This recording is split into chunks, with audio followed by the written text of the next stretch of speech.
Hi everybody. We're gonna go ahead and get started with like the workshop right now actually. But yeah, I'll go ahead and kick it off.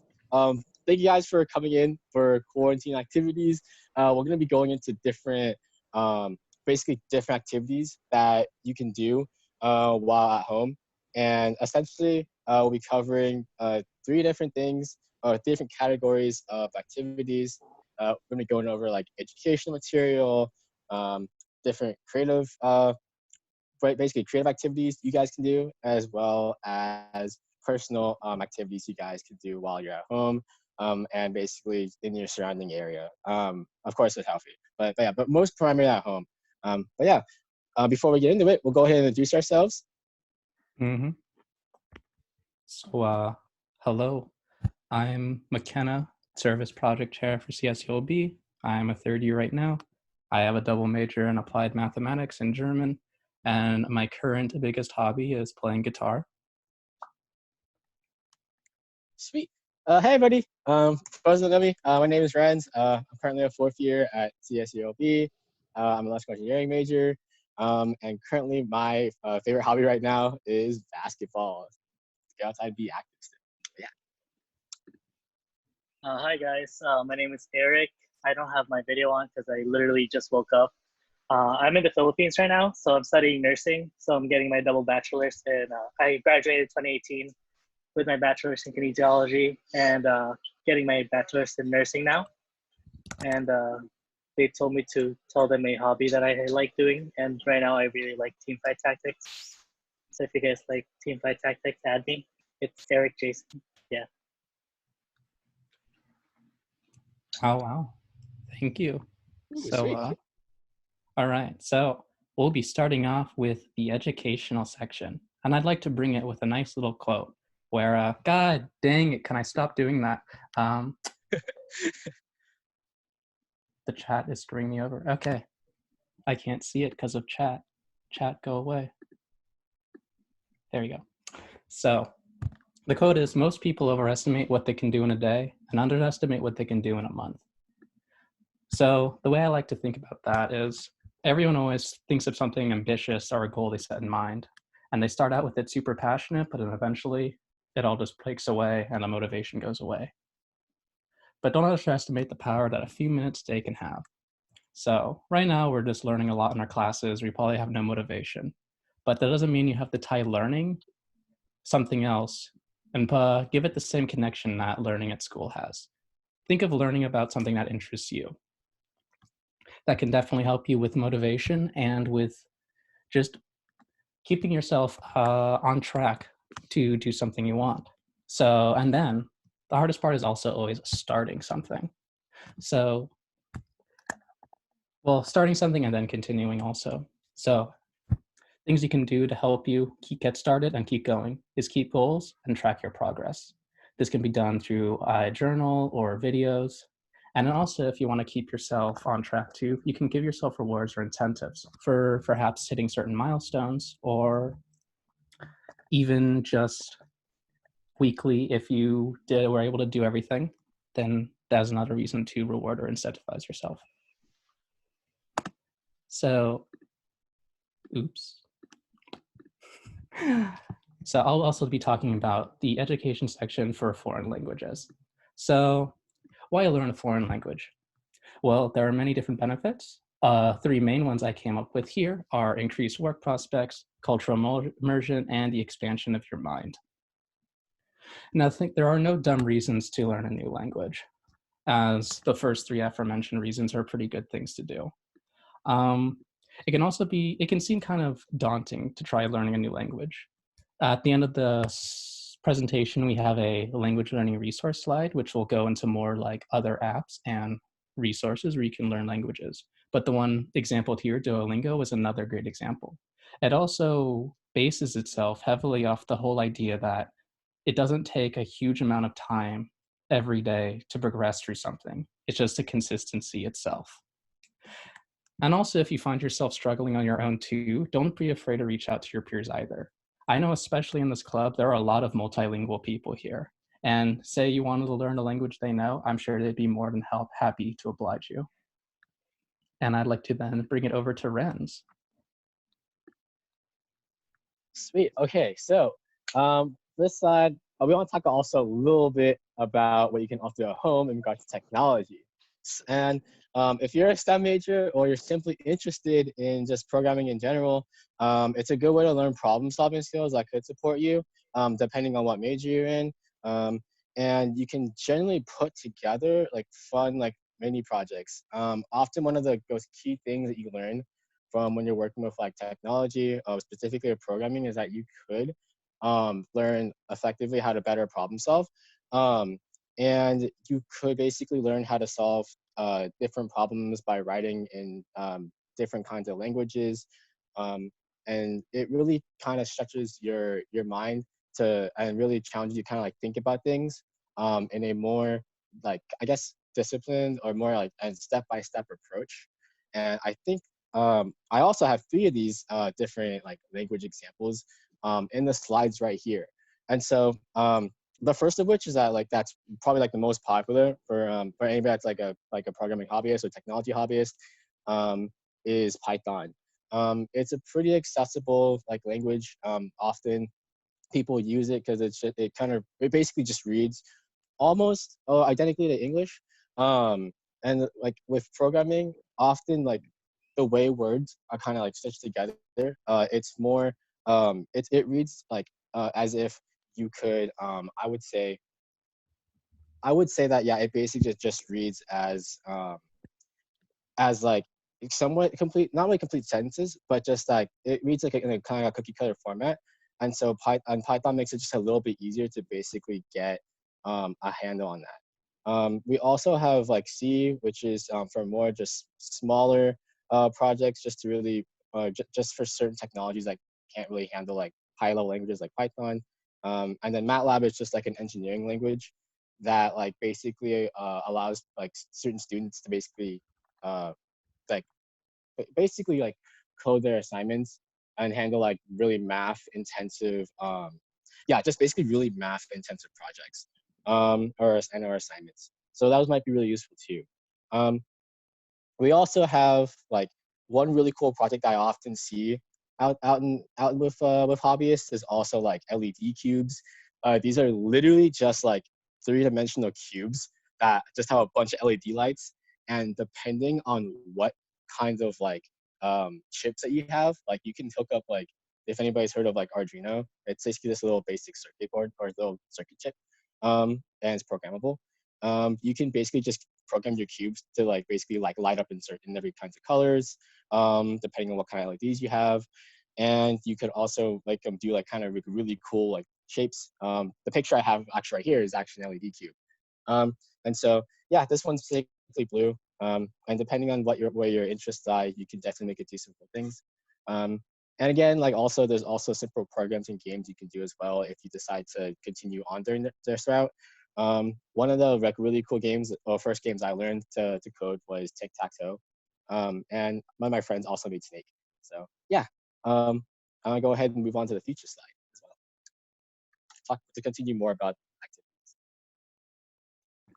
Yes, so that covers our baseline ideas for education. And so now we'll be moving on to the creative slide, the ones that really encompass our passions and creative outlets.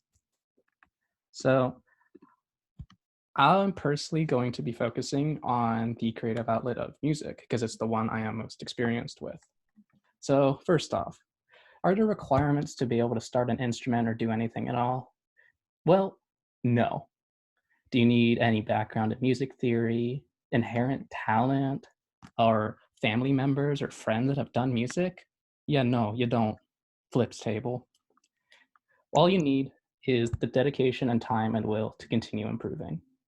So for new people who want to get into playing music, the hardest part is always going to be A, picking an instrument, or more likely actually being able to get the instrument. Because instruments are a, expense. At least personally for guitars, I've seen guitars as cheap as around $70, which I guess is, one Call of Duty game, if you want to make a comparison. As far as other ones go, it's just up to you, the research you can do on them. but I think $70 is very affordable for a instrument and something that could be completely life-changing. Now, as far as time, when it comes to practicing an instrument, the hardest thing is always trying to find time to either learn the basics, learn a song, or just practice things you already know. The thing with time is you never have to look at it as you have to practice 4 or 5 hours a day, or you don't look at it as you have to catch up with everyone you already know. 20 minutes a day, or even 10 minutes a day, just practicing something over a long period of time goes a lot farther than practicing 5 hours one day and just a month. And then lessons can help, but they're also not necessary. You don't have to fork over money or anything for classes or lessons. The internet is at your fingertips, so you can look up things. There's also people you can reach out to help get you through things that you're struggling with. Like if anyone wants to learn guitar and has questions, feel free to ask me. And now how to progress. So it can also seem very daunting to come into an instrument with completely no background or no idea of what to do. So how do you know you're improving? How do you even go about learning the instrument? Well, there's a variety of ways you can do it too. First, you can start out by doing so-called music class-like progression. So you'd start out by learning chords, scales, actual basic theory, and then learning how to improvise based off that. Then you can track your progress by becoming more accurate with your scales, getting smoother and cleaner chord transitions, and so on. And I think that can apply to other instruments as well too. But then if you don't want to take that route, there's also just the idea you wanted to learn a real cool song, or it's a song that's just been stuck in your head and you want to learn that. And that's also perfectly fine. Because honestly, I even started playing guitar because there's a song I wanted to play too. And so you don't need to be able to read sheet music or even be able to read tabs to learn a song. And there's always YouTube tutorials you can look at or other online resources. If those don't exist, then at least with guitar, that's when tabs will come into play. And then more specifically, if you have questions on that, you can come talk to me. But there are also plenty of tutorials online on how to read tablature. Now for returning users, I wish I didn't do that. Anyway, for returning people to any instrument, you'll go through the same ideas as the new ones too, unless you still have your instrument, it's just gathering dust. But for returning people, you also have to consider what inspired you to pick up the instrument in the first place, and also what made you drop it after starting for so long. Because it's one thing to practice, and then it's another thing to go into it and then lose your inspiration immediately. Because progress itself can seem very slow sometimes. There's a reason why progress is a root of the word progression and not of the root of the word instantaneous. And then another thing you can do too, another thing you have to consider is how can you stay consistent with practice? And I think a big thing will come down to just the amount of time you dedicate, knowing that a short amount of time every day is a lot more important and goes farther than large amounts of time on one day and then a large gap and break, and also learning something you're interested in. And now the thing with creative outlets is it encompasses a wide variety of things. I went into detail on the one that I knew the most about because I don't want to throw my opinion on something that I don't have as much experience in. But I feel like there's some general ideas and topics that can apply to every creative outlet. Always explore and experiment with what you want to do. Because at the very end of the day, you're your own worst enemy and you're the one who will be the biggest roadblock of your own progression. So always consider what you wanted to learn and what you want to do. Know that there's peers around you and people who are also wanting to experiment things as well. And you can reach out to them for advice or reach out to them to also help you start it. So you're not the only one or alone in this journey to improve in something. The beginning journey is always daunting, but don't be discouraged. As I've been reiterating over and over again, patience is key. It's going to be a huge battle between short-term satisfaction and long-term payoff. And so what I have here is a thing called 1000 Days Guitar. It's something you can look up on YouTube, and it's a guy who literally recorded himself over a progression of 1,000 days. Day 0 when he first got the guitar, and then 1,000 days later of the progress he made of just staying consistent with practice. All right. And this brings us to personal. So Renz. Sweet, right on. Okay, so again, for personal, it's for personal. There's a lot of different things that we can consider like our own like favorite interests. Beyond self-learning and exploration, it's important to like enjoy like what you're doing personally. There's a lot of boredom that will like pop up here and there, and like our slide says, it is inevitable, but there's all kinds of different activities and different hobbies that you can pick up that could really enrich yourself, especially during this time while we can't always be going out, or just going out to basically just social recreate in general. And so there's a lot of things you can really do to really foster your self growth, and as long as different like skills depending on which avenues you want to go down. So like again, you find things that you can enjoy doing now, and that so you don't have to end of quarantine, and just continue building on these good habits. Habits usually they take about like roughly like about 90 days to build, and so it all starts with just like day one. It'll always be like the toughest day, but then after that, once you just just keep going and going and going, eventually like you'll find that these hobbies and habits that you're building up right now will pay off by the end of our social distancing and other at-home circumstances. But yeah, go to the next slide. Oh, and this All is right. feature. Oh, I'm sorry. This is where we feature our alumni guest, Erick Reyno. Yeah, so yeah, we're just talking about personal fitness. So a little bit of background about me was that after I graduated Long Beach with my degree, I actually worked at a gym as a trainer for about a year, and then I figured I wanted to do nursing, so I decided to go across the world and study nursing at a different country. So that's what I'm going to be talking about is personal fitness. So the benefits of being active during this pandemic or whatever this thing is that it prevents you from being lazy. It provides you with an increase in energy, and the most important thing for me is that it helps you guys to be healthier, and it improves your immune system functions. And you finally have the time to do it. Like you literally don't have the excuse of not having the time to do it anymore, because literally I think California still has a stay-at-home order going on. I'm not too sure what's happening there, but for me here in the Philippines, we have like a quarantine order where we can't really leave the house.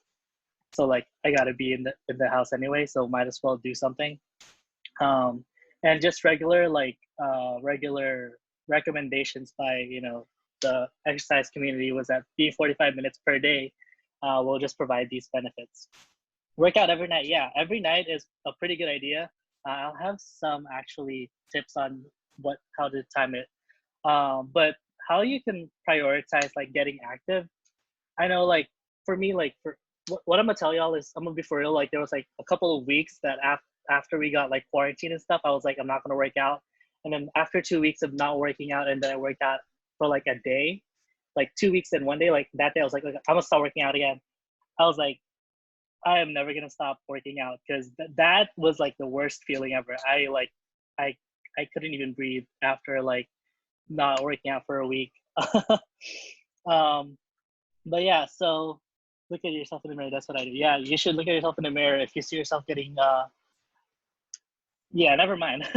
But tips to prioritize getting active is if you should get up and move every 20-30 minutes or do any type of movements. What I do is that I actually play team fight tactics, right? So what I do sometimes is I stand up and I just play it, and I walk around playing team fight tactics. So if you're playing like League of Legends, just stand up and play it on your desktop. If you're watching Netflix, stand up and like do a little bit of squatting and jumping jacks and stuff like that. You never sent me workout tips, Eric. Sorry, TV. I'll send it to you sometime. Never. Promise yourself that for an hour a day you will be dedicated to movement, because honestly, like an hour a day is like 2% of your day. So you do have the time to do it. So if you think about it in that sense, it's like 2% to improve your health. That's something that's really really important. And find YouTube videos to follow and do it with your family and friends.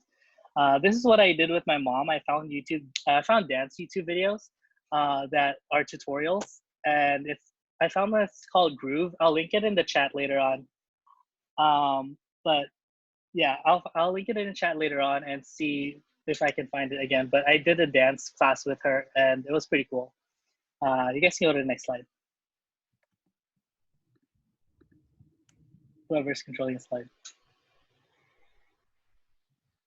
Oh yeah, here. So this is like the types of workout splits that I was talking about earlier. Because this is what I've been working around with since we've been in quarantine and like staying at home mode. So power hour is dedicating 1 hour of your day to workout. This is what I usually did when the gym was still open, is that I would just go to the gym and work out for an hour and just sleep and eat the rest of the day or watch Netflix the rest of the day. So at least I got that 1 hour in. Yeah, I am a gym man. If you guys talk to like the Long Beach people when I was there, I was basically at the gym 25/8. Intermittent is just setting an alarm every 20-30 minutes, doing an exercise then. So that's just keeping you accountable, because like I'm guilty of like sitting around for a really long time sometimes. So I find that having an alarm will like really help push you to move around. And then split training, this is what I like doing now, is in the morning you do a half hour, something like a steady state cardio, doing like a YouTube video, doing like sit-ups, crunches, or push-ups. And that would be a pretty good idea. And then in the evening, do the same workout again, because you know sometimes we have the attention span of monkeys, gorillas, or whatever. And if you're working out for like an hour straight, that might not be the most optimal for you. You can split it up. 20 minutes or 30 minutes in the morning, 30 minutes in the evening. And this one I call Netflix training, because doing some form of exercise for 10 to 20 minutes after watching one episode on Netflix has been really helpful for me too. I just finished like a whole season of, it's called Timeless on Netflix. And, you know, moving in between episodes has been helpful for me to not be really lazy during this pandemic. So these are just the sample exercises, sample YouTube videos that I found, and I linked it on the chat. These are just some sample stuff that I found on the interwebs that I think are really good for beginners. The first link is something that you should be doing if you're a beginner, like if you haven't worked out in a really long time, if you really haven't like done any type of movement at all. I think the first one would be really good. The second one is, I'd say do it after like a week or two of like being active, because it's more higher intensity and it's kind of like, it's a lot of cardio. And the last one is the same with the second one. The third one is the fourth link is called a 75 hard challenge, which is something that I found me and my friends doing before, where it's a challenge for 75 days. You follow like a diet regimen, plus a workout routine, plus you read for like 10 pages a day, and then you like, it's like a whole like, oh yes, you're so welcome. But it's like a whole like challenge of like being productive for the day. It forces you to go out, it forces you to work out twice a day. If you're really trying to be hard and trying to like do something like that, check out that link. And the final note for me is, you know, it doesn't really have to be perfect. It just has to start. One of my favorite entrepreneurs, Angelia Trinidad, said that, like literally, if you think that thinking about working out is too hard for you, or like it just demotivates you to actually work out, because, you know, like we're in a weird time where it's like people don't know what's going on. There's like a virus going around. People aren't like sure what's happening. And like she is a CEO, Passion Planner.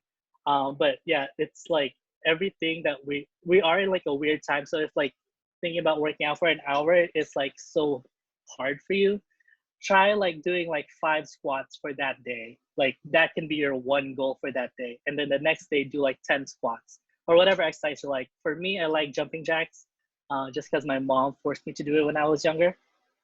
So yeah, doing jumping jacks, like 5 for a day, 10 for another day, 20, and then just keep on working on it every day. And then by the time by the time you like finish up a month, you'll probably like working out. But it really just it doesn't have to be the perfect workout program. It doesn't have to be the perfect um, perfect YouTube video. It doesn't have to be the perfect time. You just got to do it, because at the end of the day, you only get one body, and you get to take care of it for yourself. And right now, you really need to get that immune system up, especially with Miss Corona coming on hard with everyone. But yeah, so those are just my tips. If you guys have any questions, I think I have a Q&A after. But yeah, you guys can go to the next slide. Thank you for that, Eric.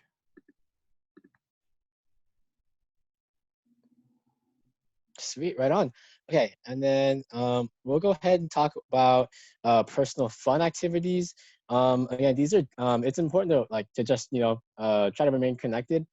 I think often sometimes like it might seem like we feel disconnected, but there's plenty of different things you can do to basically feel more engaged and feel like you can still get some really fun times, memories out of this time. And so like one thing that I actually recently did was I had or I've been actually doing like a handful of times every week was just like having like little like phone calls or video calls with friends, just trying to like check up and see how they're doing. And one of the things I also did recently was also creating a Spotify playlist. Going back to like Makena's music slide, I kind of wanted to I might try to get into some new hobbies, some musical hobbies. So I wanted to see if there's any songs I can try to play on a guitar later on. Because I actually have a guitar in my closet, and I think definitely being able to like create that also with a friend too. I also made like an EDM playlist with some of my CKI ravers out there, and we made we made a basically Spotify playlist together. And so I think we've been making we putting together like a lot of like wholesome songs, a little some nice little like energetic bangers, I guess. So we put together that as well.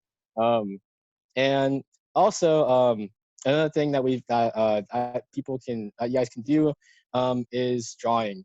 One of the apps I'm going to actually talk about later on in our resources side is a game called Script.io, which I'm sure a lot of people have heard about. But it's like a little fun Pictionary game for anybody that's not too familiar with it. Or you could just in general just like draw with your friends and just have like your own little Pictionary game. If anybody has if anyone that has like Photoshop, MS Paint, etc., you guys can just go ahead and like draw in there as well and just have a fun time just making little like doodles. Oh, and there's also karaokeing, as UCSD has had we recently had a karaokeing social, so you can also go ahead and sing your hearts out there as well. And there's also cooking. I personally haven't cooked anything. I haven't tried to pick up cooking yet, but I think it's definitely like a fun thing you can do right now. There's like, I believe if you can look up pretty much a whole ton of different recipes, and depending on what like your food palette is, you can definitely look up some healthy and enticing like food entrees that you can pair up with your personal fitness. And I was also gardening for anybody that has any like a lot of space in their backyards and or on their patios. My mom's actually a huge gardener, so she has a lot of succulents. So like I decided to put that in too. I know some of my friends also garden, and they like to grow like different, like I guess like asparagus, tomatoes, different fruits and veggies, etc.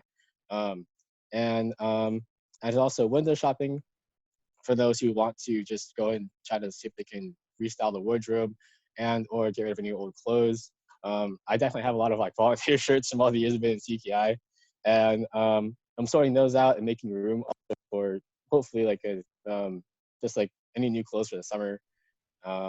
And also, for anybody that's a simp out there, you can also talk about relationships as well. And so for me, I like to, I guess, talk about, different things that go on in your love life, or I guess like, anything else like going on in love life, you can go ahead and like do that as well. But yeah, and then go ahead and transition to the next slide for even more activities as well. Hello. Okay, there we go. Oh, and we also, one big thing for all my gamers out there is that you can also do be playing video games and doing a lot with your friends as well. Like shout out to everybody who's always on Discord. You know, Tommy, Jonathan, J Kim, I see you. As well as the rest of the club for gaming. Yeah, there's you can play a lot of different casual games like Aguario, Survival, Scribble.io. These are all different games. Like Aguario is basically one where you literally just eat people or eat little blobs. So I try to become be the biggest one of all before you eventually maybe get eaten by a bigger blob. And Thrive.io is literally like it's basically like the flat Stanley of Fortnite. So you literally just get dropped in a random place. So you just try to live as long as you can. I personally tried to play it with a few friends like Audrey and J Kim, and just late nights on Discord with everybody. And I must say, I hope I get better at that because I always die like the first I think like 4 minutes or 5 minutes. But maybe one day we'll get to carry. And there's also an online version of Cards Against Humanity called Pretend You're Zizix, I think is how I pronounce it. That's another fun one as well. And recently I just played Spyfall and Codenames with my board team or with my board bonding group. Let's see here. Oh, if anybody doesn't know, Spyfall, it's basically a game where you just try to guess. You have a bunch of people who know location, and you also have somebody who's a spy who doesn't really know the location. And the whole time you're trying to see who in your group is the spy. And so that's a really fun guessing game. And for anybody that's really good at telling like lies, that can be a really fun one for you guys. And Codenames, I'm too small brain for this personally, but for Codenames, yeah, there's you can always try to play that as well, and you try to guess who or what words are associated with a more general category that's given to you by a group leader. And you usually have like two different groups, a red group and a blue group. And so and somebody's always trying to help you guess a word by only giving you a one word clue. And then you just guess a bunch of words that are related to it. Let me see. As far as console games go, the Animal Crossings are super popular one lately. So you can always meet your friends at Animal Crossing. One of my friends is a huge Legend of Zelda fan, and he has been playing the Ocarina of Time. And also, if you're down to play Smash Ultimate, you guys can also hop on the Switch and go ahead and play that as well. As far as MMORPGs go, there's like League of Legends, Apex Legends, MapleStory, Valorant, and my personal favorite, Witcher 101. And CSGO. But yeah, if you want to bring back any of these, actually no, if you want to bring back Witcher 101, feel free to do so. If I had enough room, I would have actually listed Club Penguin as well. I see people voting for the chat, but yeah, these are all also like a lot of different fun games you can play in your own time as well. I personally love CS:GO, MapleStory, and Wizard 101. So yeah. Oh, and co-op, although I could never run in that game. I only got like 0.01 meters, but yeah, that's also a really old game as well. But yeah.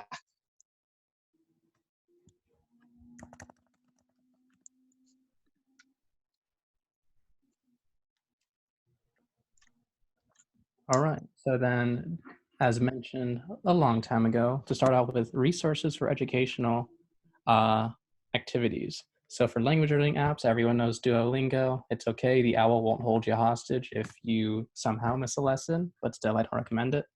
Memrise is a interesting one. I believe that one allows you to actually speak with people face to face, so you can actually practice speaking skills. Busu is another interesting one because that one actually allows you to take a proficiency exam and actually get certified for a language. And then Renz, if you want to talk about the programming ones. Oh yes. So there's also two other resources that are available here as well. Um, Again, like for Harvard, I don't know too much about how they go through their certification process, but they do allow you to basically earn a certificate that you could stack on your portfolio if you really want to if you get really deep into programming. But yeah, it just allows you basically be able to say that like you're able to that you're competent. Yeah, the links are always there below. They're really good educational resources, and even I believe MIT has different PDFs scattered all over the internet. They also too there are different resources out there. I think if you Google like MIT PDF and a specific programming language and or subject, they have various notes by professors that are basically free to access. Yeah, this and yeah, basically they allow you just they can help supplement these different learning certificates as well.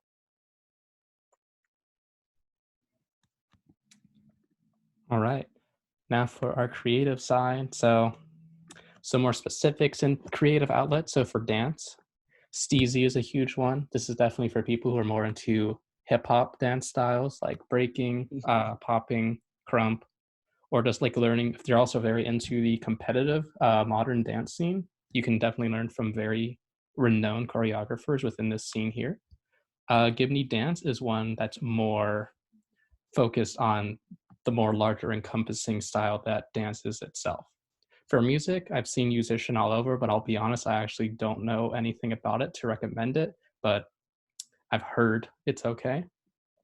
This link here I just posted because I couldn't find a nice title to give it, but this is actually online classes from the Berklee College of Music that you can help learn instrument theory and the like.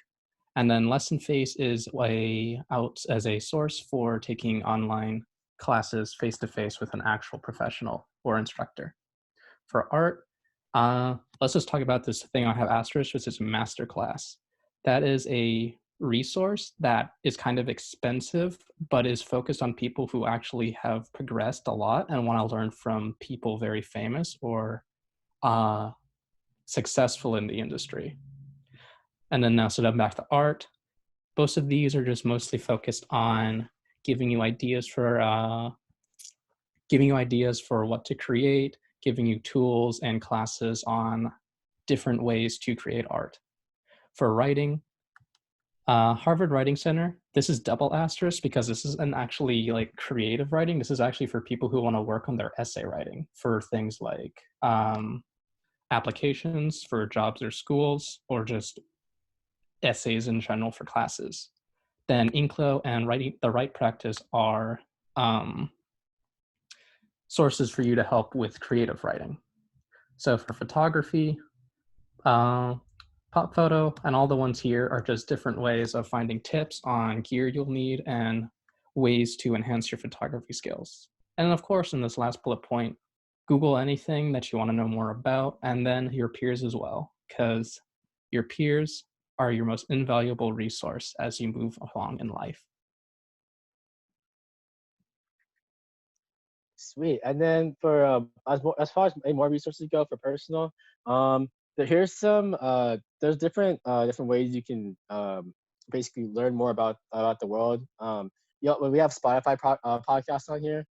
These are in part personal entertainment, but also there's some interesting cultural discussions and or I guess in-depth discussions about different things about different worldly subjects, like whether it be what's going on in the news right now, or about relationships, about work-life balance, etc.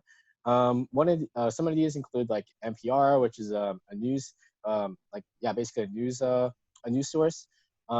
TED Radio Hour, If Understood, which basically just helps people understand why something's a myth, and also different common myths that are often misleading. Genius Brain, which I actually just listened to yesterday. If anybody knows like David So, they basically covered like different they have like different discussions on there about like life in general. So it's really entertaining. That's a really entertaining resource. Also Conan, aside from like his like little comedy late show, he also likes to talk about different things going on in the world.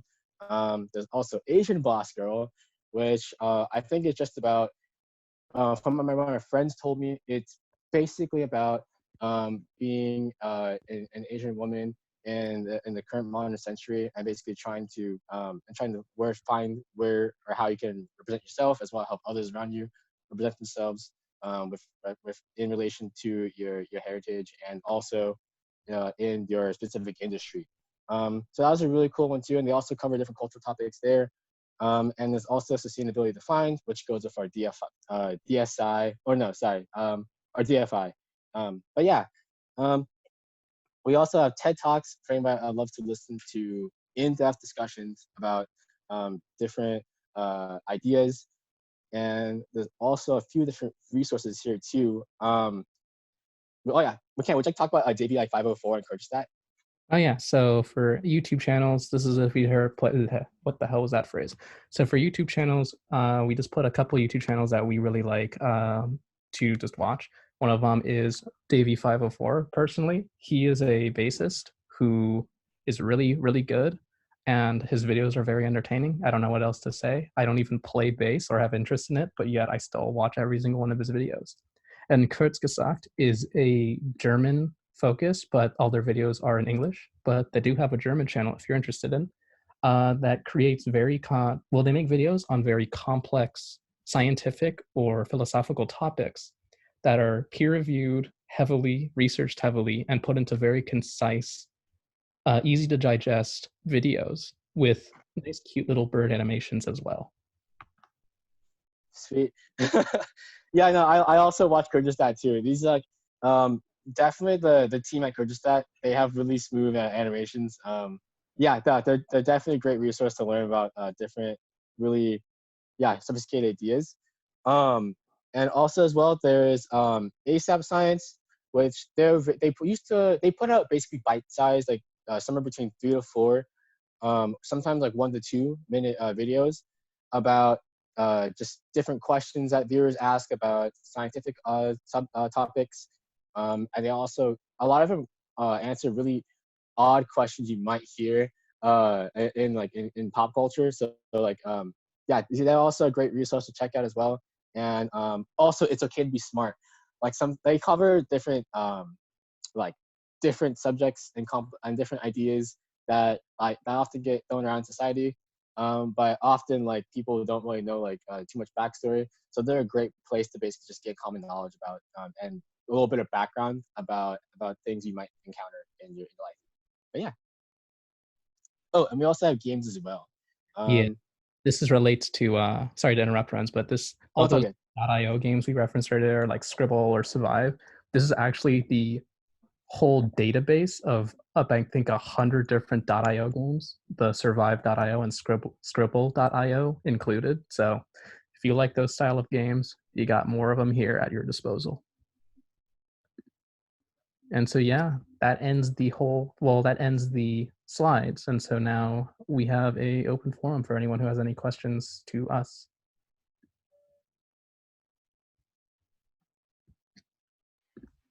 I actually went back and saw someone ask, how do I motivate myself to actually start working out though? And I want to answer that because it's like hard to like answer. Kind of like it's difficult to like motivate yourself to start working out if you haven't really. But one thing that I saw work well for myself and for the clients that I trained was that they always had someone to keep them accountable. So this is a trick that I always use, whether in Circle K or like in my training, is that you always have to have like a quote unquote accountability buddy, or like if you're on board, it's like your board buddy, where you guys kind of like keep yourself accountable and like, hey, did you do your workout today? Or hey, did you do your submission? Because when I was in Circle K, we did like, Pollon, yeah, that she was the one I asked. But yeah, so that was the one thing that kind of got me to starting to work out. And then like Tweeby said earlier, we did have like gym socials like for a month, like every Friday. I think they had like 3 gym socials when I was in Long Beach, and that helped us get like acquainted with each other and actually getting people to work out too.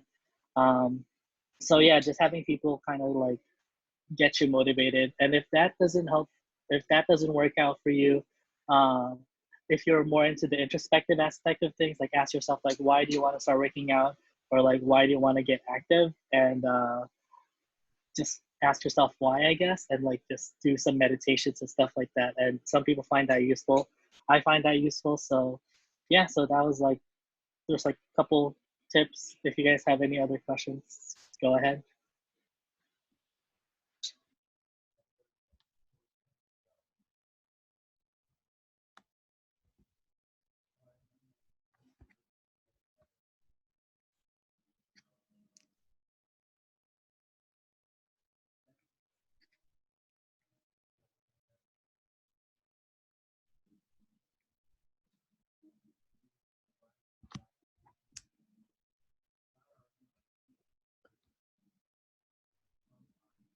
So it seems there's no more questions.